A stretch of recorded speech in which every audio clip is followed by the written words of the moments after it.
السلام علیکم۔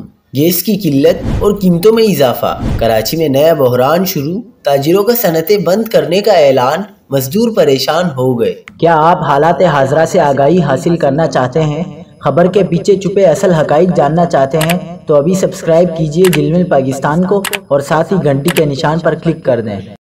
آپ کو بتاتے چلیں کہ کراچی کے تاجروں نے گیس کی قلت اور قیمتوں میں اضافے کے خلاف دسمبر کے پہلے ہفتے سے صنعتیں بند کرنے کا اعلان کر دیا ہے۔ Karachi chamber of commerce and industries میں کراچی کے تمام صنعتی زونز کے نمائندوں نے مشترکہ پریس کانفرنس کی۔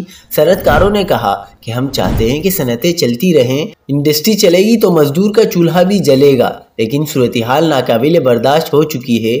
صنعت کاروں کا کہنا تھا کہ صنعتیں بحران کا شکار ہیں اور گیس نہیں مل رہی۔ اگر ہمیں گیس نہیں ملی تو شہر بھر میں احتجاج کریں گے اور برآمدات روک دیں گے۔ اگر پھر بھی ہمارے مطالبات نہ مانے گئے تو ملک گیر احتجاج کریں گے، جبکہ دسمبر کے پہلے ہفتے میں انڈسٹریز بند کر دیں گے۔